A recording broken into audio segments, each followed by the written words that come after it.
Hi, I'm Captain Peter McCarthy. Most of you know me as either a naturopath who talks about stress or as co-host of the Psyche Truth video series, Wake Up America. However, today I'd like to talk to you in my capacity as a recently retired professional pilot. I spent over 36 years in military and commercial aviation, in the process logging over 17,000 flying hours in military and civilian high-performance jet aircraft. For the last 7 decades, the Federal Aviation Administration, or FAA, has been very aggressive about pilots not only not flying while consuming alcohol, but not taking any over-the-counter or prescription medications except aspirin and very mild nasal spray while flying. Unfortunately for all of us, that has now changed. In early April, the Wall Street Journal published an article on the FAA announcement that the agency was lifting a 70-year ban on pilots being able to fly while on antidepressant medication. Given the gravity of this decision, you would think that the FAA would trot out a distinguished panel of scientists whose extensive research supports the decision. Well, the opposite has happened. Leading experts have weighed in against the FAA's decision, none with more expertise than Dr. Peter Breggin, MD.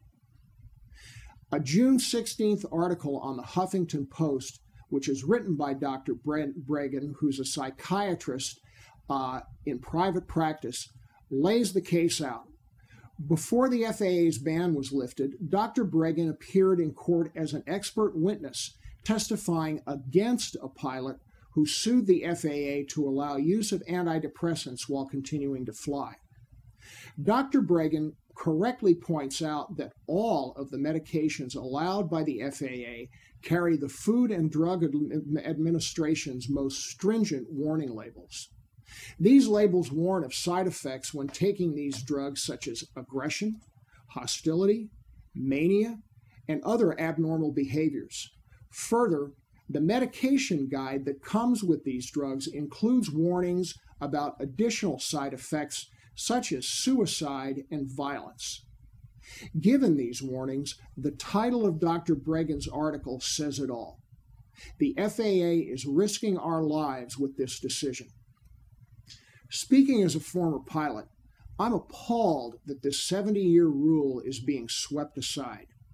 There are way too many situations during any normal airline flight, much less an emergency situation, where a pilot's judgment and decision-making skills need to be absolutely razor sharp. The fact is, we just don't know how an individual on one of these medications will respond under these circumstances.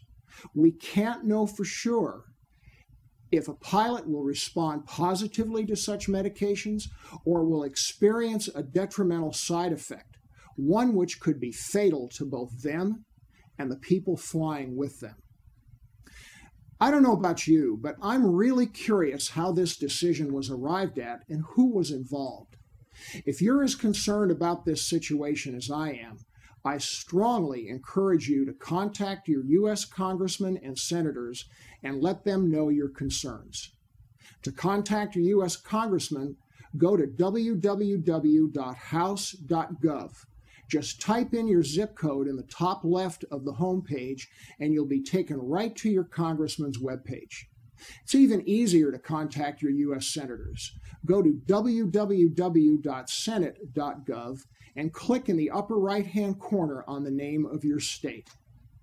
If either your congressman or senator is on a committee having oversight of civil aviation, please urge them to conduct an investigation of how the FAA arrived at this decision.